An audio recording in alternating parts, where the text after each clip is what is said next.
Hola, bienvenidos a Filosofía y Ciencia, videos sin edición. En esta ocasión les presento el video que inaugura una serie de videos en los cuales se muestra un curso de mecánica clásica. El nivel que se va a manejar en este curso es semejante al que se mira en las carreras de física después de tomar las típicas materias que se dan los primeros semestres de esta carrera, como serían ondas y fluidos, sistemas de partículas, un poco de física mecánica básica, clásica. Y aquí las herramientas que se espera que se tengan es que más o menos conozcan lo que es el cálculo diferencial, cálculo integral, un poco de variable compleja, así como conocimientos típicos de física. Y si no los tienes, pues aquí ojalá pueda explicarme o voy a tratar de explicar aún así algunas cosillas. Y pues bienvenido, comencemos. Repaso de mecánica básica. La mecánica clásica tiene su origen formal con la formulación de las tres leyes de movimiento por Isaac Newton en 1687. Este trabajo sintetiza las experiencias de otros investigadores tales como Galileo y Kepler. Recordarán a Galileo, quien hizo su famoso experimento de la caída libre, donde cual descubrió que había una fuerza de aceleración o algo que aceleraba por igual a todos los objetos. Por ejemplo, la aceleración que sufren, si sueltas una pluma, sueltas una bola de boliche, la aceleración que sufren ambos objetos es la misma y es proporcional a la fuerza de gravedad. En este caso en el plano terrestre, que es aproximadamente 9.8 metros sobre segundo cuadrado.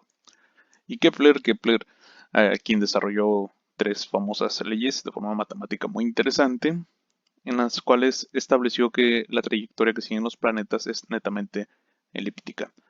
A pesar suyo, él quería que las órbitas fueran circulares, dado que el círculo asemejaba, o mejor dicho, significaba ser perfección en aquellas épocas, pero debido a los datos que Tycho Brahe le proporcionó de forma experimental, se vio que el modelo de la órbita circular no aplicaba para el movimiento real. Así que se quedó con lo que sería la órbita elíptica.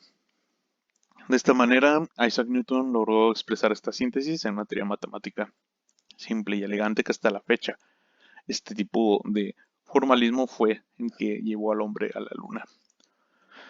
Esta teoría representa el primer ejemplo de una abstracción matemática lograda a partir de la observación empírica del mundo natural. Y traducidas a un lenguaje moderno, las tres leyes de movimiento de Newton son las siguientes. La primera, un cuerpo permanece en reposo o en movimiento rectilíneo uniforme a menos que actúe una fuerza sobre el cuerpo. A esta ley generalmente se enseña en la prepa o también en algunos cursos la famosa ley de la inercia. Unos definen la inercia como esa resistencia que tiene el objeto a ser acelerado. En este caso, esto es correcto siempre y cuando se refiere a algo que se conoce como masa inercial y por coincidencia o por azares del destino, vamos a decirlo aquí, la masa inercial y la masa gravitatoria en el plano referencial de la Tierra coinciden, pero no son lo mismo. Ahora bien, una forma de mirar esto es de que supongan de que ustedes están moviéndose en un plano donde no hay fuerzas externas y si se están moviendo van a seguir con este movimiento. Por ejemplo, si se mueven en línea recta siempre van a seguir con este movimiento. ¿Por qué? Porque asumimos que no hay fuerzas externas. Por el contrario, si estuvieran en reposo permanecerían en esta posición a no ser que existiera una fuerza que los moviera, los acelerara. 2. Un cuerpo sobre el que actúa una fuerza se mueve de tal manera que la tasa de variación temporal de su momento lineal, que podemos entenderla como cantidad de movimiento de acuerdo con Newton, es igual a la fuerza. Esto queda enunciado de forma matemática como está en esta ecuación. La fuerza, en este caso vemos que hay una pequeña línea. Esto significa que la fuerza tiene un carácter vectorial. A mí me gusta representar los vectores de esta manera con una curvita abajo. Sus profesores probablemente lo representen con una flecha acá arriba o simplemente con una línea. Algunos otros lo representan con negro, por ejemplo en algunos libros, con esa resaltando esta letra. Otros le ponen aquí otro palito extra para denotar que es un vector. Ahora sí que es cuestión de gusto, para que vean cuál me gusta a mí. Me gusta utilizar esta curvita abajo. ¿Por qué? Porque pues, un profesor empezó a utilizarla en la clase de mecánica clásica y la neta me gustó mucho cómo se miraba, aparte que es como más práctico, sobre todo en aquellos casos donde tienes que utilizar pues, bastante la notación vectorial y matricial. Si es una matriz, aquí le pongo otra curvita abajo. Y solamente para aclarar términos. Aquí tenemos que la fuerza es proporcional al cambio infinitesimal de la cantidad de movimiento, si quieren verlo del momento lineal, eh, entre, o mejor dicho, la fuerza es proporcional a la razón de la tasa de variación infinitesimal del momento lineal entre la variación infinitesimal del tiempo. Una variación infinitesimal es un cambio muy pequeño y debe de notarse como eso. Esta notación se le conoce como la notación de Leibniz, que es la manera en la que entendía el cálculo diferencial Leibniz. En, la, en algunos cursos de cálculo diferencial, esto lo podemos ver como, se puede notar como P', o es otro tipo de notación, o en este caso lo podemos representar como una P y un puntito arriba, como lo vamos a ver después. Pero esto lo que ven aquí es una derivada respecto al tiempo. Y otra manera de expresar este momento lineal es mediante el producto de la masa por la velocidad. Y esto también se puede expresar como masa por aceleración. Esta ley es muy importante en los sistemas dinámicos. 3. Si dos cuerpos ejercen fuerza mutuamente, estas fuerzas son iguales en magnitud y opuestas en dirección. Y aquí lo podemos ver. Esta M1 puede representar una cajita y esta M2 puede representar otra cajita que está aquí al lado. Y si están en contacto, la fuerza que existe entre ellas está dada de esta manera. Estas tres leyes entiéndanse no por separado, sino que al momento de analizar un sistema dinámico se deben de considerar las tres para resolverlo. Dentro de los sistemas mecánicos existen leyes de conservación. Estas leyes de conservación, que seguramente ya las has escuchado, existen debido a que existe, valga la redundancia, cierta simetría en el espacio y en el tiempo. En cuanto a simetría temporal, se le conoce como la conservación de la energía, y respecto a la simetría espacial hay dos, una simetría traslacional y otra simetría rotacional. A la simetría traslacional se le conoce como la conservación del momento lineal y la conservación del momento angular tiene que ver con una simetría rotacional, es decir, de un cuerpo o un sistema dinámico que está girando. Estos son posibles debido a un teorema que descubrió, o mejor dicho, el teorema de Minader justifica que se pueda aplicar a este tipo de leyes de conservación que aparentemente pues, existen en la naturaleza. Dice así, asociado a cada sistema global de un sistema existe una ley de conservación. En la página que lleva el mismo nombre que este canal de Facebook, ahí subí un poco sobre una foto de quién era Emmy Noether y pues un poco sobre ella. Es una matemática quien el mismo Einstein la consideraba como la superriata de su época. Pero tuvo bastante problemas Emmy Noether en el ámbito profesional, simplemente por el hecho de que era mujer, pero pues, era una mujer muy brillante. Respecto a la conservación del momento lineal, vemos el caso que si la fuerza es igual a cero, esto implica que el momento lineal es constante. Y si, como podemos ver, si ya llevaste un curso de cálculo diferencial, la derivada de una constante que es igual a cero. De esta manera se justifica la conservación del momento lineal, es decir, que la velocidad con la que se desplaza un objeto es constante. Después está la conservación del momento angular. Se define el momento angular como el producto vectorial. Este producto vectorial tiene su propia definición, es el determinante.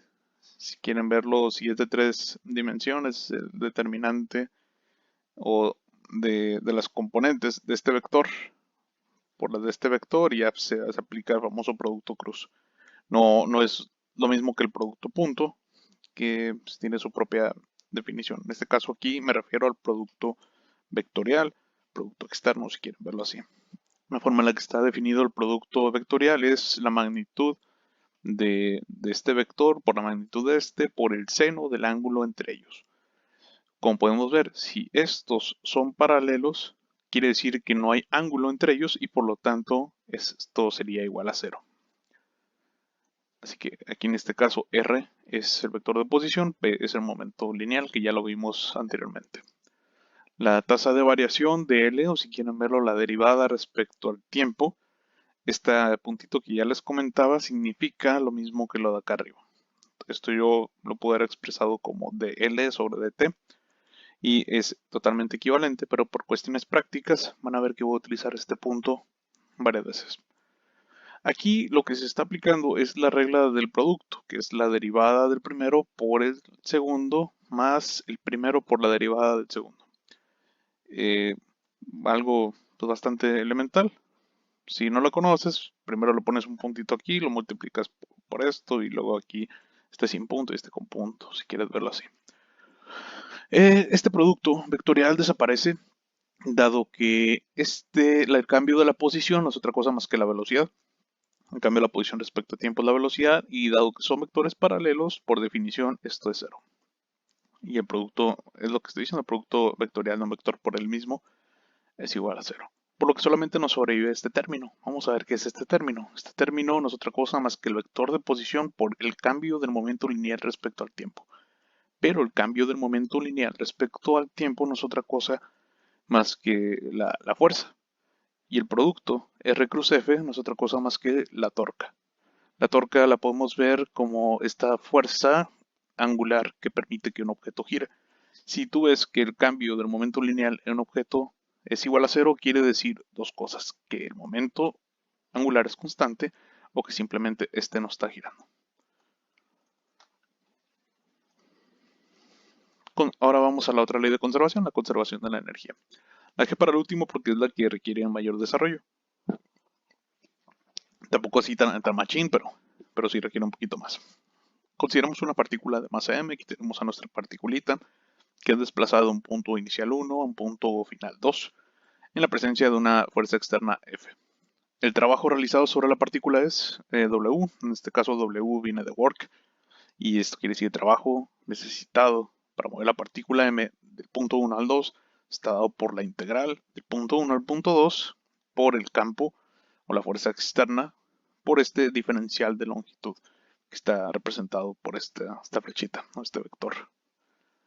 Por lo común esta relación no se puede simplificar, sin embargo para el caso especial en que la partícula parte de R1, si quieren verlo de aquí, sigue una trayectoria dinámica que pasa por el punto 2, que está aquí. Una trayectoria dinámica es aquella en la cual interviene un campo de fuerza, si quieren verlo, una fuerza externa. Dinámico viene de dynamis, que precisamente significa fuerza. Como paréntesis, la mecánica se divide básicamente en dos grandes grupos, que sería la cinemática, la dinámica. La cinemática solamente se enfoca en la forma del movimiento, por ejemplo, si es circular, si es parabólico, si es rectilíneo, etc. Pero no se enfoca en por qué o las causas del movimiento, y ese es el objeto de estudio de la dinámica, y es ahí donde ya se empieza a ver estas leyes de Newton. Y dado que sigue una trayectoria dinámica, se puede simplificar esta integral. El elemento diferencial de longitud ds es igual a b por dt.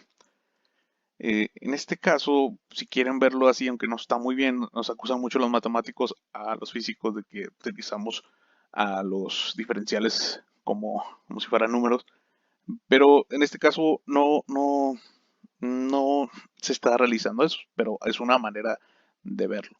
La velocidad se puede entender como el cambio de la posición respecto al tiempo, y aquí se puede ver como que este diferencial se expresó como si fuera pues un simple despeje, pero no. Aquí lo que se está diciendo es que el cambio de la posición o el diferencial de la posición es igual al vector de velocidad por un cambio muy pequeño en el tiempo. Y es básicamente lo que se está diciendo. No se está realizando ese malabar o ese juego con diferenciales como si fueran fracciones. Y aplicando la segunda ley de Newton podemos integrar directamente esta expresión. Tenemos que el trabajo está dado por esta integral. Recuerden que este término no es otra cosa más que la fuerza. La fuerza es la derivada de la velocidad respecto al tiempo. Lo tenemos de esta manera. Este diferencial lo podemos expresar como sigue, lo que está aquí. Y esto no es otra cosa más que la aplicación de la regla del, si quieren verlo, del producto. Un término se elimina y por eso se aplica este diferencial que está aquí. Y es lo que se está realizando. La masa sale de la integral, dado que es constante. Y aquí imagínense como si este término fuera una x, entonces como si fuera la derivada de x respecto, o mejor dicho, es como si fuera el diferencial de esta integral. Esto, el cambio infinitesimal respecto al tiempo, o la razón entre estos cambios no es otra cosa más que uno, porque es el cambio de la misma cosa respecto a la otra cosa, es uno. Y pues nos queda esta expresión. Evaluamos primeramente por el teorema fundamental del cálculo. Esto primero se evalúa el punto número 2 menos el punto 1, te queda esta expresión. Y esto no es otra cosa más que la diferencia de las energías cinéticas. Y así obtenemos una cantidad bastante importante de un sistema dinámico que se conoce como la energía cinética, la cual está asociada al movimiento, mejor dicho, a la velocidad de la partícula. Posteriormente, si la fuerza externa puede ser expresado como el gradiente de una función escalar denominada potencial, se tiene lo siguiente. ¿Qué es un gradiente? Un gradiente se aplica solamente a una función escalar. Eh, ¿Cuál es un ejemplo de una función escalar? Sería o de un campo escalar. La temperatura. La temperatura es un campo escalar. Es decir, si tú estás en una montaña y estás en un valle acá abajo, la temperatura va a variar. Es decir, la temperatura es diferente o puede ser diferente en cada punto del espacio. No tiene que ser necesariamente constante. Y es lo que se aplica en un potencial.